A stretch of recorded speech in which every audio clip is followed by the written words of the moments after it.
Welcome, writers, game masters, and creatives to the World Builders Tavern! Today we are talking about the novel Iron Widow by Shiran Zhejiao, whose pronouns are they, them. This is a spoiler-full podcast, so consider yourself warned if you have not yet read the book. Grab an ale or a mocktail and pull up a chair. I'm Emma, your friendly barkeep, along with Allison. Hi! And Christiana. Hello. And we are so happy to have you here. Cheers! Cheers! So, quick note up top, this book is based in a sort of fantasy historical China. Not a lot. All of the names are Chinese, and we are making our very best effort to pronounce them correctly. We looked up a video of the way that the author says them. We have phonetic pronunciations in our notes. So just know we are going to mess them up because our accents are very bad. Very flat. Very Canadian. flat. Very flat. But we are absolutely trying our best, and we are trying to get as close as we can in our native tongue. So thank you so much for being patient with us. The plot summary, for those who are not familiar with this book, is as follows. The nation of Huaxia, a futuristic reimagining of medieval China, is under constant attack by alien creatures known as Hunduns. Aided by mysterious and unseen gods known as the Heavenly Council, humanity has recovered from a devastating attack ages ago that forced civilization to rebuild. Humans have learned to harvest the bodies of defeated Hunduns to create giant fighting mechas called chrysalises. These chrysalises are piloted by young men with high levels of spirit pressure, or qi. They rely on female co-pilots known as concubines, who supply them with additional qi, often at the cost of their own lives. Male-female pairings that don't risk the concubine's death because the female pilot's qi level is equal to the male's are called balanced matches and are incredibly rare. Male pilots are treated like celebrities by the media and adoring public, as are balanced matches. Wu Zetian, a teenage peasant girl in an abusive family, enlists as a concubine to avenge her older sister, who died after enlisting but before she could ever even get to co-pilot a chrysalis. Suspecting foul play, Zetian is set on killing the pilot who murdered her sister, even if it costs her her life. Zetian does manage to get paired with her sister's co-pilot, and her qi is extraordinarily strong enough that she is able to overpower and kill him in their chrysalis, branding her as the nearly unheard of Iron Widow. To keep Zetian under control, the army pairs her with their strongest male pilot, the conscripted criminal Li Shamin.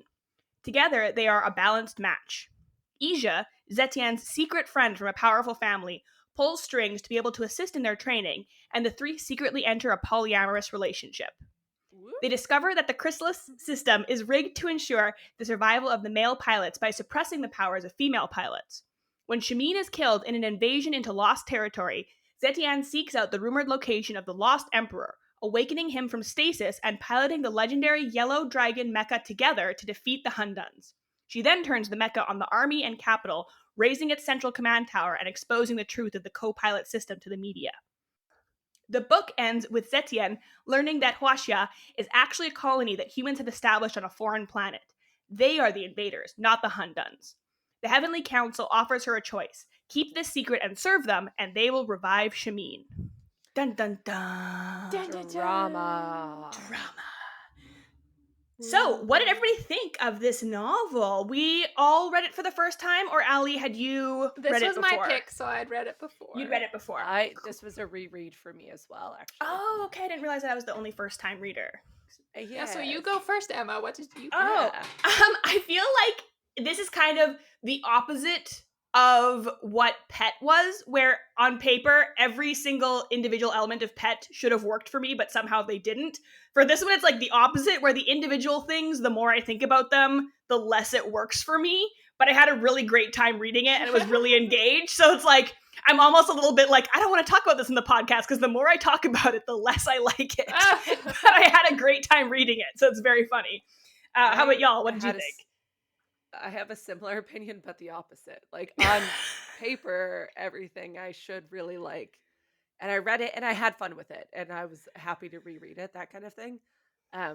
But based off of the description, I read it because I was like, I'm going to love this. I'm going to lose my mind for this. All these things. And I just had fun with it, is my thing, where I'm like, it's fun. I really enjoyed it. I feel like I should have been obsessed with it, but I wasn't. But I did still very much enjoy it. So yeah, that's fair. And Allie? I really liked it. I mean, that's why I suggest we read it yeah, in the first place. And partly because the feminist themes, and when I Yes. read it, like Zetian is not a good person, Mm. and so She she's isn't. She not. isn't. Like Yeah, it She's depends on your yeah. definition, which I'm sure I we'll get would into more. say Yeah. she's not. Yeah. Yeah. But she sort of represents all the female anger that I repress all the time. Yeah. And I just Mhm. found that really interesting to read a character who's not pushing that stuff down and just letting it come Mm. out in very Mhm. terrifying ways. Yeah. Yeah. So I find that was my favorite part of the book. I also love the idea of mechas. I think the author themselves, I watched a TikTok of the thing that made me want to read it in the first place was the author made a TikTok describing it as um like furries in mech suits have Dragon Ball Z level fights, and I was like, that sounds amazing. I'm on board. And it was very that. It definitely felt like a novelization of an anime almost, and it kind of Mm. makes me Yeah. wish it was an anime instead of a book. Oh, it So could be they really good as an said anime, yeah. that they've said that they were inspired by the anime Darling in the Franxx, which Yes. I've never seen, but I is haven't either. apparently about teenagers who pilot giant mecha robots. And then Yes. the author was like, they didn't take it far enough. They didn't do what Yeah. I would have done with this story, and that's sort of what inspired. Yeah. I've seen Um, snippets of Darling in the Franxx, like, over somebody else's shoulder who was watching it, and, like, yeah, when I read this, I was like, this seems very much like that, and I was like, oh yeah, it's inspired by that. That makes sense. But, like, yeah. Darling in the Franxx is weird because the, like, positioning that the pilots are in the mecha is, like, very, like, sexualized. Like, the girl is on all Yeah. fours, and the guy's, like, behind her, like, piloting, so it's Ugh. also, like, It's icky. that's That's kind a of, which little is much. Yeah. luckily the author did not do that for this one, which is They kind of they nice. mirrored it slightly in that the man is behind the woman and kind of like putting his arms Like, around. Yeah, it's more like embracing riding a her horse almost. than like yeah. It's still kind of but not Well, quite as bad as the yes. all fours. Yeah, and I think Yeah. it's in the way that the author intended, which like Yes, it's supposed to be yes, it's patriarchal, supposed as to be. opposed It was- to in Darling in the Franxx. I don't think it was supposed to make you feel icky. It was supposed to be Yeah. like sexy, It was which is like Where this one again, is like, I've only isn't that watched messed snippets up? of it, Yeah. so yeah. So I may be totally wrong, but that was my impression of the anime versus. I do think everything was very intentional in this story. That's Yeah. for sure. That's Yeah. one thing that I will say. Like every decision kind of lended to the world building for sure. Yeah. Of just setting up exactly how the society works and everything like that. So Mm-hmm. which was almost a detriment to some extent, I find, because sometimes it was like very in your face a little bit, where it's like, but Yeah. but it's also true. I Yeah. don't know, but I'm also not familiar with like medieval era China, so like I can't really speak to exactly how accurate it is, and it is like kind of, it's not accurate. It's not, obviously they're not on a different planet with mech suits and things like that. But I did find it interesting where I was like, it was like really driving the point home. So. Yeah, and I think some of that is maybe genre based. If we wanted to get into like a chat about the genre already, which is like it is a YA novel, and I do find like that is the thing with YA novels, that they tend to be more like overt and like obvious and like really like, and I not always, but that does tend to be a staple of it. So I do feel like maybe that's part of the format that absolutely. I personally don't vibe with as much anymore. But like I think if I had read this when I was a teenager, it might have hit better than it does now. I'm no longer the intended audience, and I think that's fine. I'm on the fence about YA. I know we've had some off mic discussions Or about off how we episodes, feel after about hours. We've had some after hours YA. discussions, yeah. And I just love how easy it is to read, but I'm starting to feel more like you two in that I can just tell this isn't written for me anymore. I don't like it. I'm getting old. Yeah, we're all elderly. No. But one thing I did really love also was the disability rep. Yes. So it starts with Zetian. Well, actually, it starts with her getting her eyebrows plucked, which I thought was hilarious. The very first relatable, scene. Yeah. The very first scene, which I had forgotten, and on rereading it, I was like, "This is so relatable." I hate all the things that I feel like I have to do as a woman to be like acceptable in society, and eyebrow plucking is one of them. Yeah. because I actually have very thick eyebrows and and got when you get embarrassed about like them, you and get that one eyebrow where it feels like it's the root is directly in the center of your brain, and you pluck the one eyebrow, and you're like, ugh. it's very Yeah, reading awful. that. Yeah, hair removal is the worst. And then anyway, on to disability. Her mom and grandma force her to have her feet bound, which Yes. is a Chinese historical practice. Yeah. Yeah. And And that happened pre-novel, so that was like when she starts the novel, she already has had this for many she's already years. had it done. Yeah. She kind of shares a memory of it happening. Yeah. And I was just cringing when I was looking at it. Like, as a disabled person, to have a disability forced upon me, Yeah. like by choice, someone else's choice, is just feels really bad. And at the same time, like, I know I can't speak to this practice because I'm not familiar with it, and so I know it has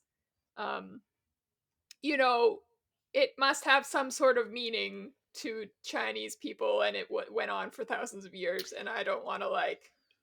Yeah, well, my understanding is like it was like a beauty standard. It's like having small, And dainty like, feet is desirable, and so basically, for anybody not familiar, it's like you essentially like fold the foot in half and like break all of the bones so that your feet are like very small and tiny and dainty. And so I don't want to like judge because we do really horrific stuff now as beauty standards, like waxing and Botox and whatever. Yeah. So I don't want to like come at that as judging this historical practice, but Zetian does describe it as horrific, and she didn't want it, and it was forced upon her. Yeah. And now she walks with like she can't really walk properly with and is in constant pain. And constant pain, balance or anything like that. Like it's a severe limitation to mobility. Her description of when she first gets to pilot a chrysalis was I felt no pain and I could just move. Yeah, that got me too. I felt that in my bones because I've had occasional days where I'm pain free and I'm like, is this how everyone feels all the time? Like, is this just normal? And so that was really meaningful to me, just her having this experience of not being trapped in her body anymore and piloting this giant, powerful mecha, and what a like an analogy for disability and for being a woman. Because suddenly no limitations. Right? Be it by your body or society. Yes. You can just be. That just spoke so loudly to me. And that's one of the reasons that I love this book so much. Do we want to talk about, so one of the major themes of this novel is like oppression of women under patriarchy, and then like the tools that people who are in power use to oppress. So do we want to talk about like the feminism and the patriarchy of the piece and of the world? So the world is very overtly patriarchal. Like, women are not only in some of the ways that we've seen in art in like, you know, world history of like women being basically just brides and like not valued by society, and then of course there's this extra fantasy layer of like, oh, they're literally being killed to ensure male pilot survival. And not only, and it's being played off as like a natural thing of like, oh, well, women naturally have lesser chi, so this is just an unfortunate reality. And then it's actually like, oh no, they're just suppressing it because if only one person's going to survive, we want the man to survive, and like women are expendable. So it's like, I really like how it's implied this is built into the world itself. This is just how the world works, that women have a lesser chi than men. And it sort of, because it really speaks to how the world works now, in that so many people think, well, this is just the way it is. Like, women are naturally weak species. They're made to whatever, do dishes or what, you know, however you have baby, do dish. Yes. And so I really love that it just challenges your preconceived notions of what it means to be a man and to be a woman. And Zetian challenges this in the very first chapter. She sees a butterfly that has like two different colored wings. It's like a chimera, I think it's called. Which means it's like it's both male and female. And she asks, well, what happens if a person like that would go in the seat? Like, what seat would they go into? And she has this conversation with her friend, and it really just speaks to the whole novel and the whole theme Yeah. of the novel. And And I then think- this doesn't actually make sense.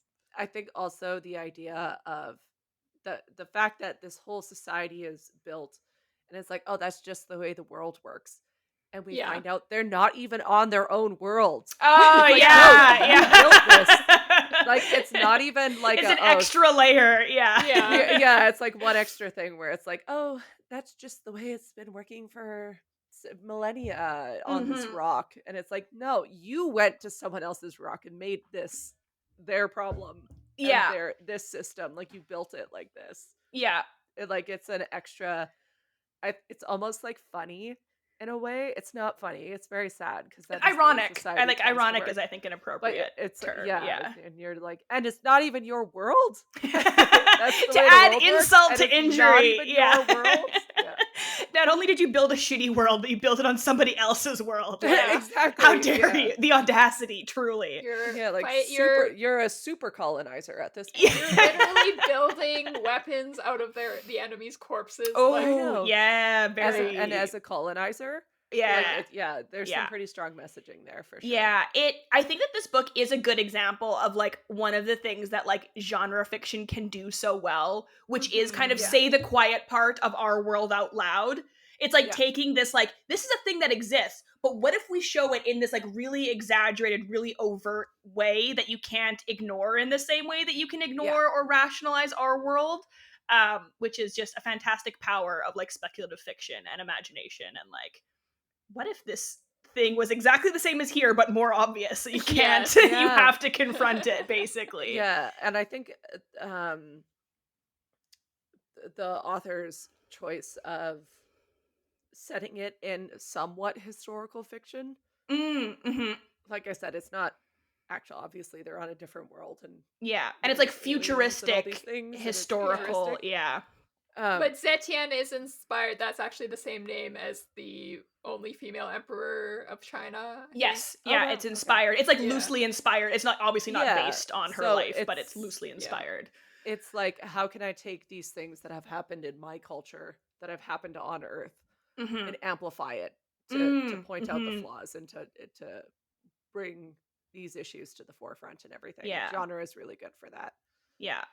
I did, like Allie said, like it was in some ways a little bit refreshing to be like, oh yeah, here's just like blatant female rage. Like there's no like Yes. and she doesn't go on a journey with it. It's like she's angry at the beginning and she's angry, like she doesn't build Yeah, up to her it's anger. not- She yeah. never buys Yeah. into it, which on one hand I liked. On the other hand, and I think that this could be intentionally how the character was, it did give a little bit of like not like other girls thing, because she definitely looks down in the beginning on other women, being like, how can they just put up with this, and I'm so enlightened and I realize that this isn't the way it should be, which arguably by the end she changes a little bit and kind of Yes. recognizes that, you know, people who are oppressed and who have to participate in this system are not necessarily weak, like it's not just a matter of willpower. But she was kind of unlikable, but I think she was supposed to be unlikable. So like I would have liked a second female character who wasn't the worst, because all of the lot of other them women were the worst. you have Yeah. her family who force her to prescribe Conscript? to Enlist? do these horrible things. They don't force her to inscript, but they force her into these very female roles and like want to marry her off or whatever they want. And they're abusive and like they're abusive and awful. Including her mom and her grandma, like not just the men of the family. It's like everybody, They're not cool. And then other you have the pilots. other female pilots, and we're all backstabbers. One of them's just outright really mean to her, and just hates her from the beginning, and the other one pretends to be nice, and you're like, oh, okay, maybe there's an actual nice other woman for her to be a friend with, and then no, she's actually backstabs her. As maybe the sequel will have this, but I would have liked, you know, some other woman who wasn't awful. I think maybe it's supposed to be like, again, maybe it's just like an overt thing of like, when people are oppressed, you're forced into these roles of like competing with each other and like, so, but it's like, so in some ways it was very overt because it was making it very obvious, but then there wasn't like textual commentary on that. It was like, oh, you're just seeing this awful behavior and there's no like condemnation by the text that this is like not great. But then also, yeah, like, that was interesting to me. Just like Yeah. there's no judgment from the text. It's like this is just how this character mm, is. yeah. She's angry. She's not. I would argue she's not a good person. Like, because she just She does kills torture a whoever. guy, just Yeah, like they torture someone. Like, she arguably kills for good people. reason, but I mean, she's justified in everything Yes. she does, but she does It's some not- heinous reflect stuff. on She does it, some bad I think. stuff. Yeah. it's the not your thing. typical like gentle or not necessarily gentle, but like peaceful protagonist. You know, usually they Yes. don't just go Yeah. around killing Which people. I like. Which is My nice. thing is she, which is understandable with the power dynamic, right? She holds Yes. Yeah. she holds men to a very different standard, Mhm. right? So a man is a bad person for killing a woman. She's not a bad person for killing a bunch of men, which is like fair. The power dynamic is flipped there, and like I get that. But Mhm. there are a few instances where I will say like I personally took a little bit of issue with her. It took her so long to be like, oh, like because Lee Shumin dealing with alcoholism and everything. Mhm. She's like, oh, that just means he's a bad person. Because my Yeah, dad's an she alcoholic. It just means really. he's a bad, shitty person and he's Yeah. irredeemable and I hate him. And Yeah. Yeah. that annoyed me a little bit because I was like, well, like, Yeah. She did not understand At that all. there could be any nuance. No. She's very No, black she's and very- white. yeah. She understands that she has nuance, but she, Yes. in Yeah. a lot of ways, refused to accept that. I Yeah. didn't people can mind have that because I nuance. felt like that was very deliberate. That is Like, real. she- Yeah. No, I do agree, Yeah. but I just had my moments where I was like with when she shows up and she wants to kill the pilot who killed her sister, Yes. and he carries her up to the room and puts her on the bed, and she's like, how could this sweet wonderful guy ever do this? She second guesses herself. Yes. And she second guesses herself for that, but then refuses to budge even the slightest bit. Although, to be fair, which I'm like, I get it. It's like I you're think because probably she was compounding the burned, because she was trauma. like, I Yeah, did she was second burned. guess myself, and I'll never do that again. Yeah. Everybody is as they appear. I They're all the agree, worst. But it is frustrating No, to that's be what I like, mean. I agree. Yeah, I agree yeah. entirely. I think it was all very thoughtful and very well done. But I did have my moments where I'm like, It is when you want to guys, like shake her. Yeah. like, I like that the text does address that.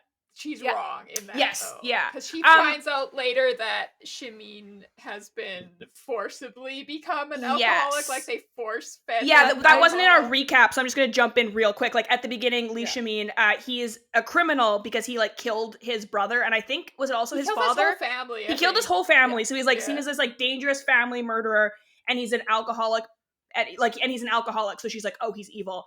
And then they find out, no, the government. First of all, he killed his family because his brother like participated in a gang rape, and then his family just wanted to like cover it up and like totally enable him. And so, you know, again, bad action, potentially justifiable reason. And then to control him because he's so powerful, the government has like essentially just been force feeding him alcohol to make him an alcoholic so that they can control him. I think my issue with that is it creates the perfect victim stereotype. Yes. He's not an alcoholic because he's struggling emotionally and he has legitimate reasons to turn to substances to cope, and that this is an actual disease that affects people to this day. Oh no, he's the perfect victim. It was forced on him. Right. Yeah. Like I think that's what annoyed me a little bit, where a lot of people who do turn to substances to cope for things, they're treated as dirty and bad because they made that choice. Oh, it's their fault. They're a bad person. They're a shitty person. They made that choice. Oh, but the government did it to him. So now he's fine. Now I can forgive him. Why can't you forgive someone for coping in poor ways? Because the character is also coping in poor ways. Yeah. Right? Is that mitigated? People, so yeah. I'm wondering, not is saying that any of it is a wrong choice in the storytelling. It's just that was like one thing where I'm like, I would have preferred if Lee Shamin was he himself turned to alcohol to cope, and she was able to forgive him because she also has unhealthy coping mechanisms. Because he also hates like all of his co-pilots are dying again because of this system, and like he also hates that. Like he's gonna come back and get smashed to try and forget about it, right? So that's why I feel like a little bit of it is I'm like, you're kind of judging folks, but like whatever. Mm-hmm. But more importantly, I think it could have been stronger character growth. Yeah, I do. Yeah. I do wonder if maybe part of that is because of the theme that the author was trying to talk about, because she is trying to talk about like shitty things that people in power do to people. That's So what I I think it mean. was in Like, I don't. service. Yeah. It was in service of that theme, but then it like missed out on another opportunity. And Yes. That's what I mean. Yeah. yeah, I do I wonder don't if also hate it. I'm just like, it could have yeah. been more Could nuanced. have I do been. wonder if Yeah. because it's a YA, if again like the themes are a little bit more obvious, the themes are a little bit more like in your face, as opposed to if it was an adult novel, I think you for sure could have done like a much more nuanced thing. And that's not to say Yeah. like I don't want to ever sound like I'm shitting on YA. Like YA can be nuanced and in depth, but Yeah. like there are differences in genre. Like there Mhm. are differences in genre, and that's fine. Yeah. And I will say, I think the government forcing him into an addiction does add to the world building of it. It does add to Right, the like, like the the government- oppressor's gonna oppress, sort of It's gonna- like There's nothing they won't do to yeah. control. So that is an interesting, like, thought about world building is like the world and like what the characters do in response to the world is going to depend on what your like theme is and what the story you're telling. Because you can take anything in like 1,000 different directions, and it's like which direction you pick is going to be based on what themes you're trying to explore and what story you're trying to tell. Yeah, another thing I had thought of that the author could have gone a bit deeper with is Zetien's sister and her relationship. Like, you know nothing about it beyond that she died. Yes, and well, that- and and the that's guy murdered her and the guy murdered her because the he's a pilot murdered shithead. her. Yeah, he's just And so awful. I think it was very deliberate that they didn't go into this further, because that's just not really the point of the novel. But I was partly like, this is her like sole motivation for this entire adventure, and you don't really know anything about their relationship. I do wonder if that's coming in, because this is book one of a trilogy. Which is actually something I was like kind of thinking about. Is it a trilogy, is like, or is it a duology? Oh, is it a duology? No, I think it's a don't trilogy know. because the second book is out. Is it not? Or no? No, it got Oh, you're right. delayed Yeah, it's a for duology. Yeah. stupid reasons. It's first in a series, which I was thinking of like, how much does a novel that's part of a larger novel need to stand on its own in terms of like character growth and plot and world building? I think you need to answer the big questions and then create more questions, especially through your world building, right? And I think the author did a fantastic job with this. Like, they built up this world. It's really interesting. It's really satisfying. And then you find out, oh, it's actually an alien planet. Boom. Changes everything. Now I want to read the next one. Now I want to know what's going on in this world and what the world building is like. But I'm mainly satisfied with what was happening in this first world, at least in this first book. Like, I wanted to know like how Zetienne is going to handle being an Iron Widow. I want to see what that's going to be like. I want to see how she avenges her sister. I want to see these things. I got those answers. I want to see her get together with 2 other guys. Yeah. I want a polyamorous relationship in every right before one of of them dies. No, sadly. I was like, although it sounds like he's coming. Sounds like he's coming. Well, he might be coming. I think he's dead, but he may be able to be revived. Yeah. Speaking to publishing in general right now, they love standalones with series potential. Which is a real challenge, because you want to wrap things up enough that the book can be a standalone if the publisher suddenly decides they don't want any more books from you. But can be expanded. But can be expanded. Oh, do you know what? It's a difficult balance. I have for our spoilers for our hint teaser at our next episode. I actually have a lot of thoughts about that regarding the next thing that we're going to be discussing. So if you want to hear more about that, tune into our next episode. I think that they speaking of things that they like could have gone more into, I did feel a little bit like, and again, this is a me thing, because I did feel like the feminism was a little bit kind of like Barbie feminism, where it's like feminism 101, which I think is very important. Like, we need feminism 101s, because you cannot take feminism 201 until you've taken feminism 101. But for me as an adult reading it, I was kind of like, I know, I get it. Like, this is all stuff that like I'm familiar with. But I think it's great that we have those sort of things for younger readers who have not, or older readers, anybody who hasn't been exposed to this before. Yeah. But I think it's important to kind of know what because if you go in looking for like a really nuanced, like feminism 301. So the author does add a little bit of nuance where Zetian, she has a thought about, well, what if I didn't hate my family? This would be a lot more complicated, because then the government might threaten to kill her family, and that seems to be what a lot of other female positions are like. So they're much more tied and just can't go around murdering everyone because there would be consequences. She's like, I don't care. So like I agree with Emma that like it is very black and white for her, because she's in this very specific position where she doesn't care about anything. And there are these opportunities for more gray areas of, well, suddenly what if she does care about some things that the government can then threaten and then push her into this situation that's more difficult. And I think that's like a product of the world building. Like if the world didn't exist the way it was, we couldn't have a character that's very like, I have nothing to lose. I actually came here on a suicide mission with the one express purpose of killing that guy who killed my sister. Kind of thing, right? So the world building really lends to that, I think, too. Because if it happened in a different world where women weren't so oppressed, and that the concubine and the chrysalises and all those things didn't exist, it wouldn't work. It wouldn't work. No. Yeah, and it was interesting because going back again to like the thought of like how much does a novel need to stand on its own, because I didn't see a ton of character growth from Zetian in this novel. Like she ends, but she had a little bit of character growth, because at the beginning she's like, I want my revenge / justice no matter what, even if I die. But then at the end, she has the option of, revealing all of this to she does reveal it to the public, but she has the option of like going even farther, trying to destroy the government.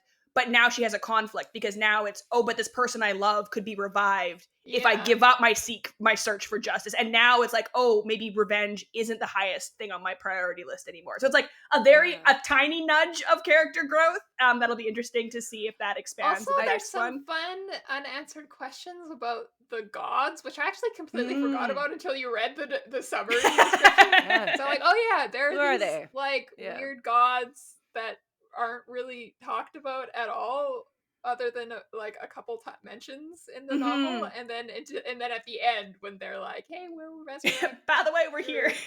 By the way, and you're like, oh, who are those guys? My thing is, are they actually gods, or are they other aliens or politicians? Or I'm real curious now. What are they? I feel like it could be like for anybody who's watched Star Trek Deep Space Nine, I feel like it could be a situation like that, where the wormhole gods are just aliens that are speaking from another planet. That's a deep cut. But if anybody watches Deep Space Nine, you know what I'm talking about. Truman Show thing. Yeah, that's just like set up orchestrating everything. Just watching. That's what my suspicion is, that they're politicians. I don't think they're actually gods. Oh, interesting. Is my kind of interpretation of that. They're people in power for sure, but I don't know if they're actual like divine beings. I think they're just guys in suits at a board table. I also feel like Zetian is gonna be like a terrible emperor. Like she's just gonna like run things into the ground, but I can't wait to read about it. Yes, it'll be one little world building thing that I did want to just touch on was there's a lot of like modern slang in this book that like really threw me off. I forget that was funny, because you said in a message to me and Christiane, because you said something about how this is so weird for epic fantasy, and I'm like, it's not epic fantasy though, it's science fantasy. It's supposed to I believe Christiana called it epic fantasy in my defense. But even it being science fantasy, I still think it's because slang is so specific to time and place. That's true. Like slang from 2 years ago is not the same as slang now. So to have slang from now in a futuristic medieval Chinese setting is just like, and I know when you really get into it, it's like, well, language is always evolving, and like the language now would not be the same, but like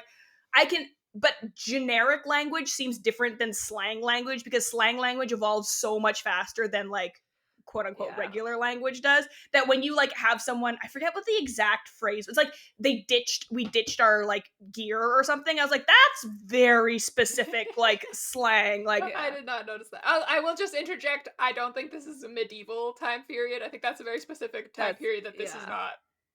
No, I don't know. When I looked up a summary, it said that it was like futuristic Based medieval off of- Chinese. Yeah, so it's like the like political setup and like foot binding and stuff would have been like medieval Chinese period, but then it's like a futuristic reimagining of it.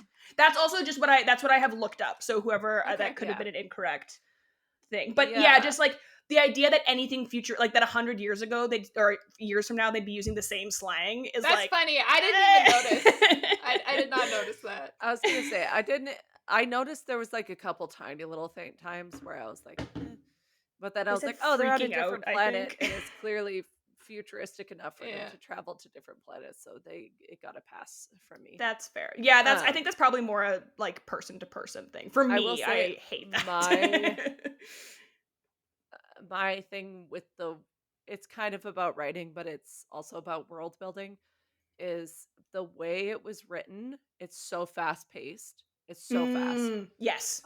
That it felt like, when someone tries to describe a dream to you, where they're like, I was at the grocery store, but somehow it was also my house. And then you were there, but it wasn't you, but I knew it was you. Like sometimes, especially when they're in the mind realm in the chrysalis.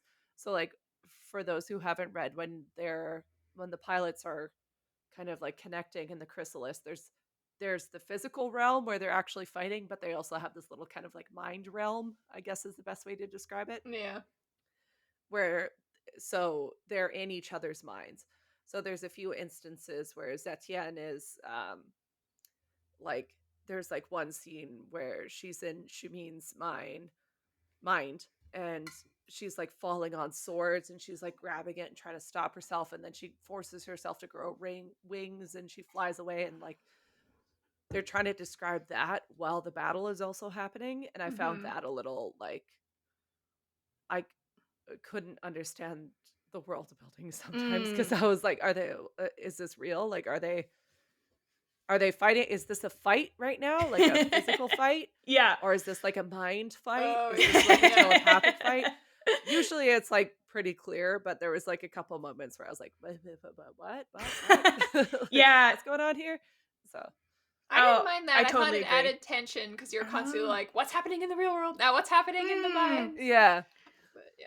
I did have a little bit of that. I didn't hate it. I just had moments where I was kind of like, okay, what's going on? I need to reread this page, because I'm like, and then it's like, and then I punched through a Hundun, and I was like, whoa, what? I thought we were still in the mind realm. Okay, let me skip back a few paragraphs. Okay, I see where I'm at. I had kind of that same like weirdly disjointed dream-like thing, but I actually had it more with the regular text and not the like dream world text. And I thought it was because like she's an unreliable narrator in a lot of ways, because her experience, Zetienne, because her experiences with abuse and oppression have made her very like cynical and jaded, which is often, to be fair, entirely warranted. Like she thinks people are out to get her, and they are, but she also thinks people are out to get her when very clearly they're not. Like at one point, like Shumin like stands up for her and is like defending her, and she's like, he's doing this because he has ulterior motives and he's evil. And you're just like, no, he's not. He's just like, he's a decent person. So I found that kind of to be like where it was very interesting to read a narrative where it was so clearly like, this is what the protagonist is seeing. This is what's actually happening. And so to like have to balance those two tensions at the same time was very much that like dream thing of like, it was my house, but it wasn't my house. And it was like, so I thought it was well done, but it did make it for a little bit of a like weird read. But I think that's good. In this case, it accomplished what it wanted to. Yeah, I enjoyed it. And I will say, though, that I think the pacing of it was so fast. It was like, we're here, and then we're here, and then we're here, and then we're here. It was go. Like, it's super fast. Which is very YA. Very YA. But I think the world that the author built is almost maybe too dense for YA. I think it could certainly be. It could have been an adult novel for sure. Yeah. I like it the way it is, but you could certainly go deeper. Yeah, I think that was maybe some of my disconnect, where I was like, oh, like I want to know more about the Hunduns. Like it reminded me of Starship Troopers in a way, Yeah. where it's For like, me, it was is like very. this supposed to be satire, like with the bugs invading and we're Ah. doing all these things? Like it kind of reminded me of that, or Helldivers, the Yeah. Helldivers 2, the video game kind of thing. Well, So I'm maybe like, book there's 2 these will bugs. go Is Yeah. there into are like we know there are hive minds, but like what's What's happening here? Yeah. But it's just moving so fast, you don't have a second to even really question Yeah. it that much. Yeah. So And like I think that that's good because I think you want your world to feel deeper than what the story is. And again, I think yes, it's because we absolutely. are adults and so we're like, but we want the adult version of this book. Mhm. But because it was written for YA, it's like, oh, those darn kids get all the good stories. There's fantastic adult literature. But speaking Yes. of literature, I think we are going to pop over to Proprietor's Pick. So I believe, Allie, we've already talked about one thing that's similar, which is Darling in the Franxx. Yeah, I was gonna mention that somewhere. I wasn't sure if it was here, but just that was inspired, and we already talked about that. Yeah. But So my what's your? pick- You have another one my that sounds pick, really good. It's a novel called A Song to Drown Rivers by Anne Leong. It comes out October of this year, so you gotta wait a few Ooh, months, but it a sounds fall really cool. read. Here's the summary. Zishi's beauty is seen as a blessing to the villagers of Yue, convinced that the best fate for a girl is to marry well and support her family. When Zishi draws the attention of the famous young military advisor, Fan Li, he presents her with a rare opportunity to use her beauty as a weapon. One that could topple the rival neighboring kingdom of Wu, improve the lives of her people, and avenge her sister's murder. All she has to do is infiltrate the enemy palace as a spy, seduce their immoral king, and weaken them from within. NBD. No big problem, deal. right? It's just a small thing. Perfectly doable. That sounds really cool. Beauty it is a sounds really weapon. neat. That line is like, ooh, now Yeah. I'm like into it. That sounds very intriguing. Yeah. Yeah. So keep your eye out for that one. Sometimes if you follow these books on Goodreads, you can like get in on giveaway too before the book comes out. Which is... Check it out. Yeah, so October 2024. Keep your eye out for that one. Amazing. Yeah, it sounds neat. And with that, we are at last call. So, what are everybody's concluding questions and thoughts that people can take from this and apply to their own world building? Christiana, I see that you have a good thought. All of our thoughts are good. I see you have an especially good thought here. Kick us I off. have multiple questions. Ooh. And I might be stealing from you too. So No. Christiana's going to take all the questions. I'm going to ask 3 questions and it's going to ruin your guys' last call. So how can you blend the future and the past aside from retrofuturism? Like we just had the episode about Fallout. That's also retrofuturism. This, I wouldn't put it in that category. How can you blend the future and the past? Aside from retrofuturism, I think is a pretty specific kind of niche genre with things like Fallout and BioShock. Which we like talk that. about in our Fallout episode. Yes, yeah. If you want to learn more about retrofuturism. Yeah. Self-plug. So that's like a pretty specific genre. But how do you take that to the next level? And I think the novel does a fantastic job of that. Yeah, I believe Footbinding was actually not from the period that the author was pulling into their story. Like the Empress's time? Yeah, they took it from a different era of Chinese yeah. history and they just kind of put it. You can mash things that together. Was cool. Yeah. Yeah, no, that's it. Where you can pull from different things, right? Like, I would love to read a story of like, what if we only landed on the moon in like 2348? You know what I mean? Like, you could do it the opposite way too. You see it often, like old technology and stuff like that happening in the future. I kind of like seeing the opposite of that. Like they're in the future, but it's old social practices and old discoveries and like, you know, so like try to flip retrofuturism on its head a little bit. What if in like the 1920s we had nuclear power or something, right? Like that'd be cool too. So play with it a little. Oh, did you not I'm have not more going to ask the other questions? questions. Oh, okay. I will leave it to you guys. I felt silence. Yeah, sorry. I felt bad, and then I was like, "Oh no, in and that's of itself fine. is a good question." Well, keep them, and then if we don't steal them, then Allie, what do you think? What can we draw from this world into our own world building? I really liked how the author pulled in some structure stuff using world building. So elaborate. I love structure. And I really like Save the Cat Writes a Novel by Jessica Brody for talking about structure. There are a couple other good books, but that's my favorite. And in that one, she goes through different like beats that your story can hit. And I always say like can, it doesn't have to.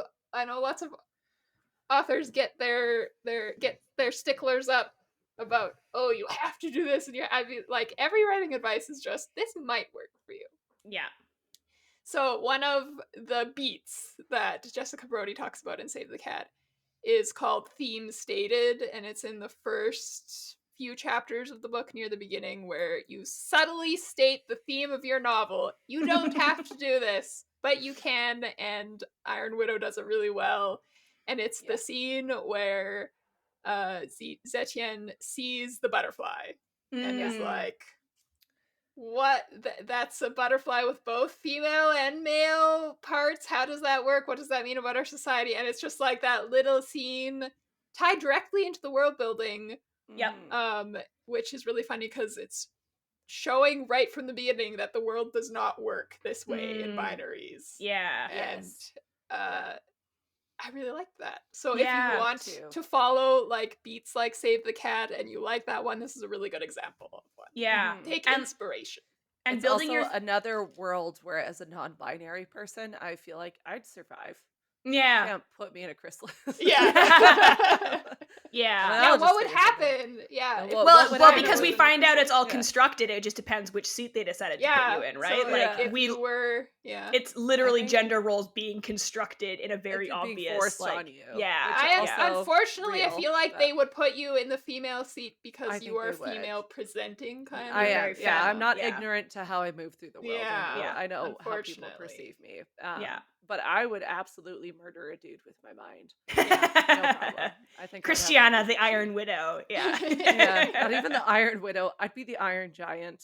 I love the sequel. Which actually this is a weird sequel to the Iron Giant. Just me murdering people. Speaking of copyright infringement, that's actually kind of my advice, which is controversial, but you can take stuff from other people's work and incorporate it into your own. The Mechs are so obviously Darling in the Franxx. Like, as somebody who watched 2 episodes over somebody else's shoulder, I was like, that is Darling in the Franxx. Like, this is that. And like, to be fair, Mechs is not just the Darling and like Pacific Rim. This specific mecha with the boy and the girl pilot, and like fair. This mecha is and like which the author says, so I feel very confident in saying, but like it's also so different because everybody's going to interpret it differently. When you take a set piece or a world building element out of one world and put it into another world, it automatically is different because it's interacting with that world in a different way. So you can be and I know that so many, especially new writers, are very afraid of making something that's too close to somebody else's story. Everybody feels like you have to make an entirely unique story, an entirely unique world. There are none It's left. impossible. You cannot do it. And you also shouldn't even try, because if it hasn't been done, it's probably for a reason. And it so like don't be worried about your influences or your inspiration showing through your work. Like, obviously make it your own. Make it your own. Adjust it for your world, but like you can be inspired. Did you see the latest? It was not latest. It was a few months ago. Twitter debacle where someone the sun god one. Yeah. Her character. It wasn't a god. It was a character with sun powers. Yes. Yeah. And some other writer replied like, "You stole my idea." Like, my lawyer, and like went as far as like my lawyer will be in contact and stuff. And it's like, no. You stole 4 million stories with. Also, Ra would like to talk to you. Ra and Apollo and Lee Bardugo character. Shadow and Bone. The dawn of time. I would the literal dawn of time. Thrilled if someone came up with an entirely 100% unique story. Yeah, and also even then, there's reasons to do that. People love magic school. Yeah. There's people love a trope. You're not ripping off Harry Potter. No, it's just a magic school, and people want to read that kind of thing. So Yeah, so I guess my advice is twofold, which is A, don't be afraid to be inspired, and then B, don't get weird when other people also write the same thing as you, because it's also just part of the process. Like, be chill. Yeah. But yeah, so these are all thoughts that you can take from the Iron Widow. If you haven't read the book yet, definitely do it. There's like a lot of very cool world, like we could talk forever. There's like even more than we like got I would to get like to into, plug so. our after hours. Yeah. Because I want to talk about chi and the magic system a bit more. We didn't really touch on it in so we'll definitely be talking more about that. Yeah. With that, it's closing time, and I, Allison, have taken over Emma's mic in a meticulously planned coup, and this has nothing to do with the fact that I accidentally deleted the outro for this episode. We'd love to stay longer, but these tavern cats aren't going to pet themselves. Before we sign off, we'd like to draw attention to a very important link in our show notes. We're supporting Operation Olive Branch, a grassroots movement organizing aid relief to Palestinians, by promoting the GoFundMe of a family seeking to flee the ongoing genocide in Gaza. If you're able, please donate to help Hanin and his family. Truly, any amount can make a difference.